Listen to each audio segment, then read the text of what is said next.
Fala galera, tudo bem? Bora fazer aqui o vídeo de revisão para a prova Multi-Enem do terceiro trimestre do primeiro ano, beleza? Então, bora lá. Peço perdão um pouquinho, a voz está um pouquinho rouca. Então, galera, primeira questão. Imagine que eu tenho um globo da morte, que é aquela gaiola metálica, que temos as motos que passam aqui por baixo e dão uma volta na vertical ou uma volta na horizontal, certo? Isso é o globo da morte, basicamente. Ok? E aí, aqui eu botei bem simplificado o enunciado, dizendo que o objeto que vai estar girando meu globo da morte tem uma massa de 150 gramas. O raio disso daqui tem aproximadamente 8,1 metros. E que a gravidade na região é aproximadamente 10 metros por segundo ao quadrado, beleza? Aí ele pergunta na letra A, qual a velocidade mínima no ponto mais alto para realizar o loop? Você tem que pensar o seguinte, quando ele chega no ponto mais alto, quando ele está no ponto mais alto, só existem duas forças que agem sobre o meu objeto. Seriam ela, o peso, força-peso, e a força normal. Essas são as duas únicas forças que agem no corpo quando ele está no ponto mais alto, claro, se desconsiderarmos o atrito, certo?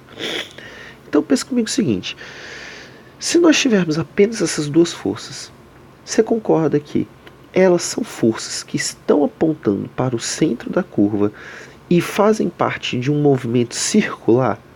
Lembrem-se, o que é força centrípeta? Força centrípeta é a força resultante na direção centrípeta. E o que é a direção centrípeta? É quando você tem uma trajetória circular, se você pegar qualquer ponto dessa trajetória, direção centrípeta é aquela reta que liga o centro da trajetória até o ponto que você está analisando. E isso daqui é a reta com direção centrípeta, certo? Ok, a força centrípeta sempre age no ponto que você está analisando, apontando para o centro da curva, passando pela direção centrípeta, ok?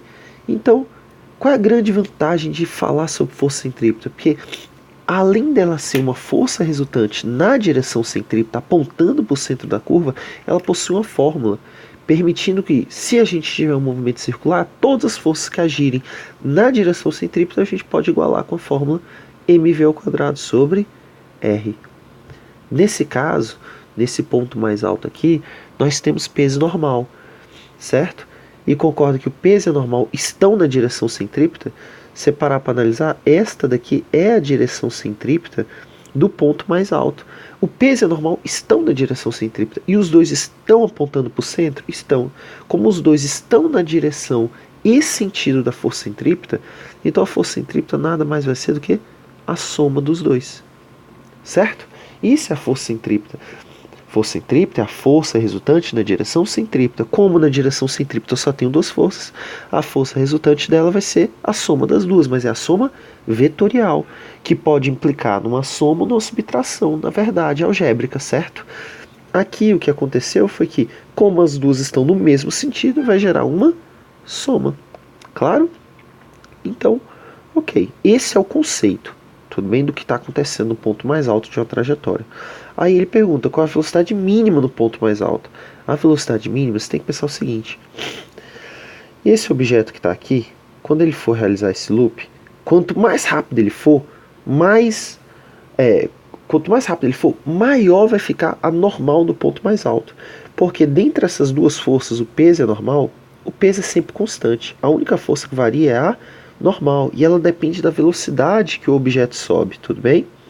Se o objeto estiver muito rápido, quando ele passa pelo ponto mais alto da trajetória, esse objeto ele vai fazer uma força no teto. E essa força no teto que ele faz quando ele está passando lá por cima, essa é a normal, tudo bem? Então, quanto mais rápido é o corpo, mais pressão ele vai fazer no teto do objeto. Então, maior vai ser sua normal. Quanto mais lento o objeto conseguir realizar o looping, menor vai ser essa força de pressão no teto e, portanto, menor vai ser a normal. Logo, a velocidade mínima vai acontecer quando essa normal tender a zero. Então, se eu for resolver a letra A da questão, a força centrípeta, em vez de ser igual a peso mais normal, no caso da situação da velocidade mínima, a normal tende a zero. Então eu posso simplesmente apagá-la e dizer que a força centrípeta é apenas o peso. Logo, mv ao quadrado sobre r é igual a m vezes g. Corta, corta. Eu tenho então que a velocidade ao quadrado sobre r é igual a g. Só passar esse r para lá multiplicando. Depois passa esse quadrado para lá dividindo, ou tirando raiz, certo? Então a velocidade é a raiz de g vezes r. Então velocidade é igual a raiz de gravidade na questão é 10 e o raio é 8,1. Logo, a velocidade vai dar raiz de 81, que é 9 metros por segundo. Essa é a velocidade mínima que o meu corpo tem que ter para conseguir realizar o looping no ponto mais alto. Ok? Então, letra B agora.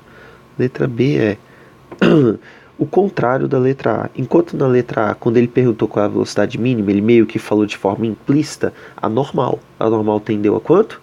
0 no nosso caso, certo? Na letra A aqui, a normal tendeu a 0, por isso que ela sumiu daqui.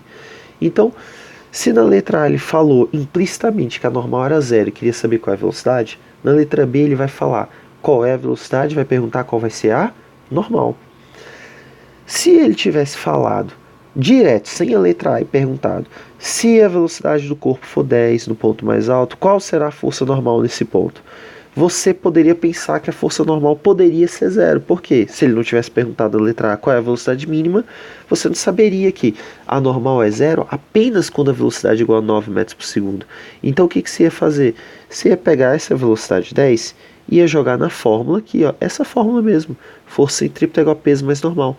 E ao jogar a velocidade nessa fórmula, você ia descobrir quanto ia valer a normal. Certo? Se a normal fosse 0, é porque então aquele 10 metros por segundo era a velocidade mínima. Se a normal fosse diferente de 0, é porque essa não era a velocidade mínima. Mas na nossa questão a gente já fez a letra A. E a letra A ela pergunta a velocidade mínima. E como eu já sei que 10 é maior do que 9, 10 metros por segundo é maior do que 9 metros por segundo, eu já sei que é uma velocidade acima da velocidade mínima. Então vai ter normal. Porque só não tem normal. A normal só é 0 quando a velocidade é a velocidade mínima. Ok? Então, eu só vou pegar essa fórmula aqui, ó. Vou até copiar aqui, ó. Pegar essa fórmula e usar na letra B. Já vou usar até direto assim, ó. Vou apagar isso aqui. Já usar direto essa fórmula. Tudo bem? Lembrando que peso é igual a massa vezes gravidade, certo? Então, massa vezes gravidade. E aí? Ele me deu a velocidade e quer saber a normal. Ok? Então, bora lá. Qual é a massa? 150. A velocidade, igual a 10. Raio, 8,1. É igual a... Concorda que eu posso pegar isso aqui e passar para o outro lado subtraindo? Então, vou escrever aqui embaixo já passando para o outro lado subtraindo. 150 vezes a gravidade que é 10. Isso é igual a normal. Galera, resolvendo isso daqui tudo, a normal vai dar 351,9 aproximadamente newtons. Essa é a resposta da questão. Ok? Tudo bem? Então, essa foi a questão número 1, que é a matéria acumulativa que vai estar na prova, que é a força centrípeta. Beleza, galera? Então, continuando, questão número 2 são questões teóricas sobre trabalho, energia, coisas do tipo. Trabalho da força centrípeta é sempre nulo. Correto. Por quê?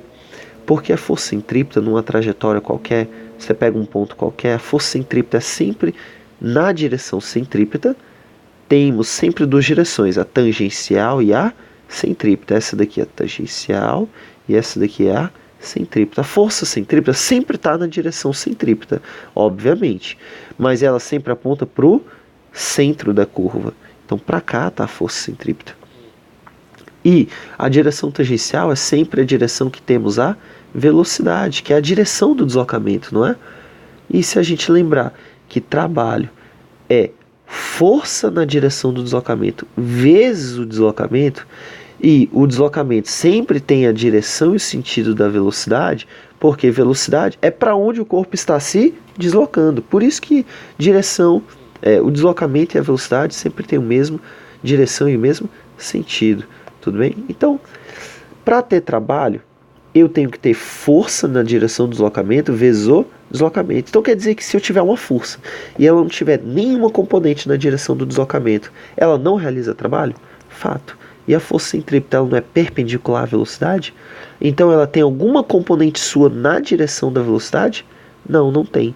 Logo, a força centrípeta, se ela não tem força na direção do deslocamento, a força centrípeta não realiza trabalho. Por isso que seu trabalho é sempre nulo. Ok, galera? Então, próximo item. Trabalho motor acontece quando a força que está realizando o trabalho atrapalha o bloco a mover-se. Galera, errado. Esse é o conceito de trabalho resistente. Tudo bem? Esse é o conceito de trabalho resistente. Então, item errado. Terceiro item. Trabalho resistente é aquele que transforma energia mecânica em outra forma de energia que não seja mecânica. Esse item está errado. Da onde vem isso? Trabalho da força resistente. Quer dizer que trabalho é negativo. Isso é o trabalho resistente, certo? É aquele trabalho que atrapalha o bloco a se mover. Vou pegar dois exemplos. Primeiro exemplo, segundo exemplo. Qual é o primeiro exemplo? Imagine ter um bloco aqui sobre uma superfície. Ele estava aqui se movendo com determinada velocidade e o atrito fez esse bloco parar, chegar a uma velocidade zero. Se o atrito fez isso, concorda que o atrito realizou um trabalho e o trabalho da força de atrito é menor que zero, é negativo. Se ele é negativo, ele fez o quê? Ele atrapalhou o bloco a mover-se, certo? Concorda que foi o atrito que fez esse bloco vir daqui e parar aqui? Porque ele já estava numa velocidade, a força de atrito freou ele. Então a força de atrito retirou a energia que ele tinha, que era a energia cinética, uma das formas da energia mecânica, certo? Então o trabalho da força de atrito nesse primeiro exemplo foi o quê? Foi pegar a energia cinética e dissipá-la. Então, força de atrito fez um trabalho resistente. O que é trabalho resistente? Retira energia. Mas o que ele faz com essa energia? Aí que está a diferença dela para o segundo caso. Nesse primeiro caso, a força de atrito, ao retirar ela, dissipou energia. Pegou energia mecânica e transformou em qualquer outra forma de energia que não seja mecânica. Por quê? Mecânica só tem dois tipos. Ou ela é dividida em cinética e potencial. O atrito vai pegar essa energia que estava na forma de cinética e transformar em energia potencial? Não, porque o que é energia potencial? É armazenamento de energia. As únicas forças que a gente viu até agora que armazenam energia se chamam força-peso e força elástica. Força de atrito ela não armazena energia. Tanto que depois que o bloco para, se você solta o bloco, ele volta a se mover? Não, mas se você levanta o objeto e solta, ele desce, ele cai depois, ele ganha movimento? Ganha, porque essa energia foi armazenada. Mesma coisa, você pega um objeto e amassa ele numa mola, na hora que você solta, ele volta a se mover? Sim, porque você armazenou energia, você não dissipou energia. Força de atrito dissipa. Depois que o bloco para, ele dissipa, não volta a ter aquela energia de volta. Tudo bem? Já o segundo caso que eu queria falar era, se eu tenho aqui a superfície, tenho aqui um bloco, e esse bloco sai de uma posição com velocidade inicial aqui, chega lá no ponto mais alto e para, concorda que a situação é muito parecida com o primeiro, só que aqui quem foi que fez esse bloco que tinha uma determinada energia cinética parar foi a força de atrito. Aqui ele tinha uma determinada energia cinética, foi lá para o alto e parou também, perdeu a energia cinética também. Quem tirou essa energia? Agora quem tirou essa energia foi o peso. Enquanto ali, no primeiro caso a gente analisou o trabalho de força de atrito, no segundo caso a gente vai analisar o trabalho do peso. Os dois trabalhos são negativos, os dois atrapalham o bloco a se mover. Só que o primeiro caso, ele pega a energia mecânica e dissipa em qualquer outra forma de energia. No meu segundo caso, ele vai pegar a energia mecânica e transformar em outra forma de energia mecânica. Era uma energia cinética e vai se transformar em uma energia potencial gravitacional. Então, olha só, energia cinética é uma forma de energia mecânica, energia potencial gravitacional também. O que a força-peso fez nesse caso? Pegou a energia cinética e transformou em energia potencial gravitacional. Ele pegou aquela energia livre de movimento e transformou numa energia armazenada. É isso que o peso faz. Enquanto o atrito retira energia e dissipa, o peso retira energia e armazena. Então, a força-peso é uma exceção ao item? O item fala, trabalho resistente é aquele que transforma energia mecânica em outra forma de energia que não seja mecânica. Errado. O peso é um exemplo de que fez um trabalho resistente e transformou em outra forma de energia mecânica. e não outra forma de energia qualquer que não seja mecânica, ok? Então, quarto item. Para calcular o trabalho de uma força, basta multiplicar essa força pelo deslocamento durante o processo. Errado. Porque o trabalho de uma força, está até escrito aqui a fórmula. O trabalho de uma força é o quê? É a força na direção do deslocamento. O que a questão fala? Basta multiplicar a força. Não, não é a força. É a força na direção do deslocamento. É a componente que a força tem na direção do deslocamento. Basicamente é como se eu tivesse um bloco aqui e ele sofre uma força assim e ele se desloca assim. Essa força está na direção do deslocamento? Não. Então, se eu for calcular o trabalho dessa força, eu vou pegar essa força e multiplicar para essa distância? De jeito nenhum. Tem que ser a força na direção do deslocamento. Então, eu vou ter que pegar essa força e decompor na direção do deslocamento. Eu vou chamar isso aqui de F de D. Então, o trabalho não é F vezes D. O trabalho é FD vezes D. É a força na direção do deslocamento vezes o deslocamento, tudo bem? É a componente da força na direção do deslocamento vezes o deslocamento. E como eu calculo essa componente? Primeiro você tem que ter este ângulo ou o ângulo que essa força F faz com a vertical. Vamos supor que a questão deu pra gente este ângulo θ. Como é que eu posso calcular a força na direção do deslocamento desse caso? Ele não é uma componente da força F, como toda componente é igual ao vetor original vezes seno ou cosseno do ângulo que você decompõe. Como a força na direção do deslocamento, nesse caso, está com o ângulo θ do lado, vai ser o vetor que originou ele, F vezes cosseno do ângulo θ, porque está com o ângulo θ do lado. Tudo bem? Claro, isso é apenas um macete para lembrar se é seno ou cosseno. Ok? Então, só para lembrar que esse item está errado, porque não é apenas a força, tem que ser a força na direção do deslocamento. Isso, mesmo que ele falasse, ainda teria um pequeno detalhe que anularia o item, que deixaria ele errado nesse caso. Que para calcular o trabalho de uma força, basta multiplicar essa força na direção do deslocamento pelo deslocamento durante o processo? Errado, porque eu preciso saber se a força é constante. Para eu calcular o trabalho, eu preciso fazer a área do gráfico se a força não for constante. Então não bastaria apenas multiplicar a força pelo deslocamento. Tudo bem? Essa é a ideia. Ok? Então, item errado. Se duas forças distintas tiverem suas componentes iguais na direção do movimento, então realizarão o mesmo trabalho para um mesmo deslocamento? Correto. Item perfeito. É aquela questão que eu já fiz em sala com vocês, de que eu tenho um bloco e ele sofre duas forças distintas, mas que ambas possuem a mesma componente na direção do deslocamento. Logo, se elas têm a mesma componente na direção do deslocamento e sofrem o mesmo deslocamento, seu trabalho vai ser o mesmo, independente de qual é o valor da força. Ok? Último item, o trabalho da força-peso independe da trajetória, apenas da diferença de altura. Perfeito, porque trabalho da força-peso, como eu já deduzi para vocês, pode ser escrito com mgh. Então, para um objeto que tem uma determinada massa e uma determinada gravidade, o seu trabalho só depende da altura entre os pontos analisados, tudo bem? E não da trajetória. Item correto. Beleza? Então, terceiro item, terceira questão. Qual o trabalho da força variável F, sabendo que essa força está na direção do deslocamento para o deslocamento entre 0 e 1 metro? Então, bora lá. Para um deslocamento entre 0 e 1 metro, daqui até aqui. Então, é só calcular a área desse gráfico. Isso é um triângulo de base 1 e altura 1. Então, a área nesse primeiro caso é base vezes altura sobre 2, dá 0,5 joules. Positivo. Essa é a resposta da letra A. Acabou a questão. É só isso. Mais 0,5 joules. E a letra B? É do instante 2 até o instante 5. Então é para calcular a área desse gráfico como um todo, do 2 até o 5. Só que a parte que está acima do eixo X é positiva e a parte que está abaixo é negativa. E a cálculo dessa área aqui vai ser igual da área 1. Portanto, também vai dar 0,5 joules positivo. E essa segunda área aqui, quando você for calcular, é a área de um triângulo, que é base vezes a altura sobre 2. Logo vai dar 2 joules. Como a área é negativa, menos 2 joules. De onde eu tirei isso? A base dele é isso daqui, ó. Vai do 3 até o 5. São 2 unidades.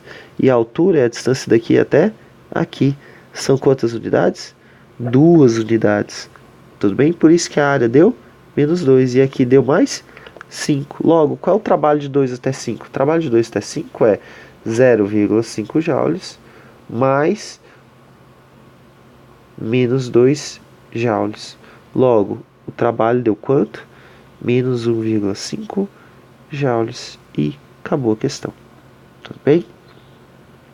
Então, questão número 4.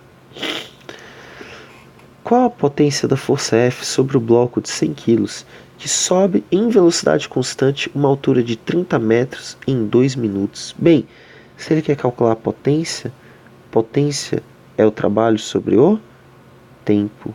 Então, olha só. Qual é o trabalho? Concorda que para eu calcular o trabalho dessa força F, se eu sei que a velocidade é constante, eu sei que a aceleração é igual a 0. Portanto, a força restante é igual a 0. Se eu só tenho duas forças e eu sei que a força restante é igual a 0, é porque eu sei que uma força se cancela com a outra. Então, se as duas forças se cancelam, se anulam, então quer dizer que o trabalho dessa força F vai ser igual ao trabalho dessa força P? Perfeito. Só que de sinais trocados. Um vai ser motor, que é esse daqui, está ajudando a mover, e esse aqui vai ser um trabalho resistente, está atrapalhando a mover-se. Tudo bem? Então, a potência da força F, se eu quiser calcular a potência da força F, eu tinha que fazer o trabalho da força F, que é igual ao trabalho da força peso. E qual é a fórmula do trabalho da força peso? Basta fazer mgh dividido pelo tempo. Então, a potência vai dar quanto nesse caso? Massa é igual a 100 kg, gravidade igual a 10, a altura que ele sobe é 30 metros, e o tempo que demora é 2 minutos, que tem que estar no sistema internacional, que são 120 segundos, ok? E essa resposta, se não me engano, dará 250, e qual a unidade de medida de potência? Watts, ok? Acabou a questão, essa é a resposta. Um carrinho de massa M parte do repouso em A. Determine sua velocidade em B, C, D, I, E. Então, olha só. Ele tinha uma determinada energia aqui. E quando veio para B, C, D e E, será que ele tinha a mesma energia? Para e pensa. Ele partiu do quê? Do repouso, certo? Ele tinha uma determinada energia lá. Uma determinada energia mecânica. Lembrando que energia mecânica é a soma da cinética com a potencial. Se ele partir do ponto A em repouso, eu tenho energia cinética? Não, vale 0. Logo, a energia mecânica no ponto A é apenas a energia potencial no ponto A, tudo bem? Mas aí a minha pergunta é, será que a energia mecânica vai variar ao longo do sistema? Quando que a energia mecânica varia? Quando o sistema não é conservativo, certo? E ela se mantém constante quando o sistema é conservativo. E quando o sistema é conservativo? Quando todas as forças que realizam trabalho no meu sistema são forças conservativas. E quais são todas as forças que agem no meu bloquinho quando ele está descendo isso daqui? Eu tenho peso e tenho normal. Lembrando que o peso vai estar sempre para baixo e ele vai realizar trabalho? Sim. E ele é uma força conservativa? Sim. Ou seja, se só ele realizar trabalho, meu sistema vai ser conservativo? Vai, perfeito. Porque toda energia que o peso retira do sistema, ele vai armazenar, ele não vai dissipar. Por isso que ele é uma força conservativa.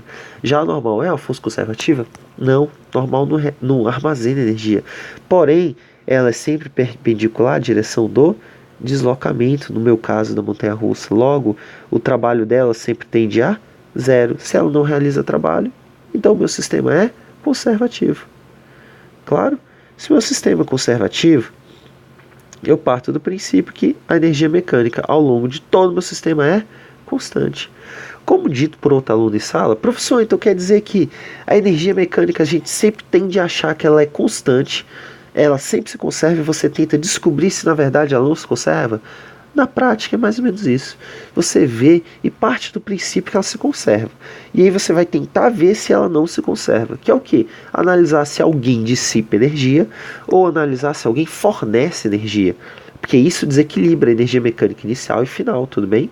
Então olha só, tem alguma força externa agindo além do peso, que é uma força conservativa, e da normal, que fornece energia para o meu sistema? Por exemplo, tem alguém empurrando o carrinho atrás dele? Não, não tem ninguém falando sobre isso no enunciado, certo? Se não tem ninguém atrás do carrinho empurrando ele, fornecendo uma energia a mais para ele sendo transformado em energia mecânica, então esse meu sistema não ganha energia mecânica, então ele não perde equilíbrio a partir disso. Mas será que ele perde energia mecânica? Eu já sei que ele não ganha, mas será que ele perde? Quem é que retira energia mecânica? São as forças conservativas. E os principais exemplos disso que a gente tem são as forças de atrito. Minha questão, tem forças dissipativas? Tem força de atrito? Tem alguma força desse tipo? Não. Então a energia mecânica se conserva realmente, tudo bem?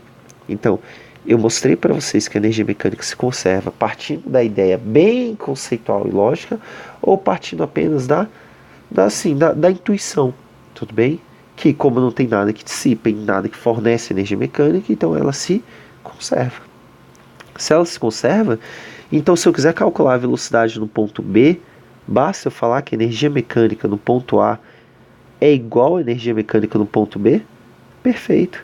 E no ponto A, lembrando que energia mecânica é igual a cinética mais potencial, e no ponto A eu não tenho cinética, porque eu não tenho velocidade, então eu vou falar apenas que a energia potencial no ponto A é igual no ponto B.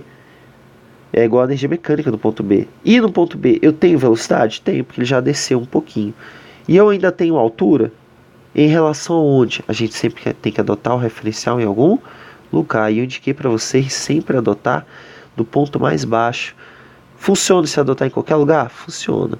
Mas eu indiquei para vocês sempre escolherem o ponto mais baixo e falar que ali a altura é igual a zero. Logo, o ponto B tem alguma altura em relação ao nosso referencial?